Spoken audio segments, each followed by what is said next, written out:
চেহারার দিকে তাকিয়ে মাত্র 3 বার পড়ুন, সে আপনাকে পাগলের মতো ভালোবাসবে। মনে করেন আমি আপনাকে বলবো, এটা কিন্তু জায়েজ উপায়ে আপনি ভালোবাসা আদায় করতে হবে। আপনি যদি এখন বলেন হুজুর আমি এটা করব আরেকজনের জন্য, আমার প্রেমিকার জন্য, না, এটা হবে না। মনে রাখতে হবে এই আমলগুলা ইসলামিক আমল, এটাকে হারাম কাজে কখনো ব্যবহার করা যাবে না। প্রত্যেকটা আমল যখন আমরা করব, প্রত্যেকটা আমল আমাদের ফিওর নিয়ত থাকতে হবে, খালিস নিয়ত থাকতে হবে।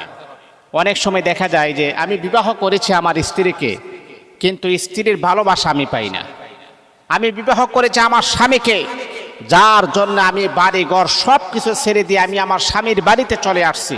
আমার শাশুড়ি ভালো, শ্বশুর ভালো, ননদ ভালো, দেবর ভালো, সবাই ভালো, কিন্তু আমার স্বামী ভালো না। এর চাইতে বড় অশান্তি আর পুরা কফাল আর কোন নারী হতে পারে? যাকে নিয়ে আমি সংসার করব, আমার যাকে নিয়ে আমি বসবাস করব, ওই মানুষটা যদি ভালো না থাকে, তাহলে এর চাইতে বড় বদনসিব আর কি হতে পারে? আমি আমার মাকে বলবো, শুনেন, হয়রানি হওয়ার কোনো কারণ নাই, পেরেশানি ডিপ্রেশন করলেই করা যায়, কিন্তু এগুলা কোনো কারণ নাই। আপনি আপনার স্বামীর পাশে বসে মাত্র 3 বার আপনি পড়বেন, এই আয়াতটা 3 বার পড়বেন, দেখবেন সে আপনার জন্য পাগল পারা হয়ে যাবে। আপনি আজকে রেজাল্ট পাচ্ছেন না, আগামীকাল পাবেন, আগামীকাল পাচ্ছেন না, পরের দিন পাবেন, কিন্তু হাল ছাড়া যাবে না।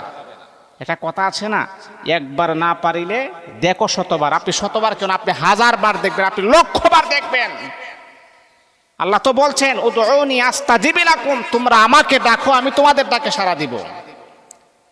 আল্লাহ তো বলছেন ফাযকুরুনি আযকুরুকুম, তোমরা আমাকে স্মরণ করো, আমি আল্লাহ তোমাদেরকে স্মরণ করব। 1 বার 2 বার 3 বার 4 বার 5 বার যতবার পারেন স্মরণ করবেন, আল্লাহ একদিন না একদিন অবশ্যই আপনার ডাকে সাড়া দিবেন।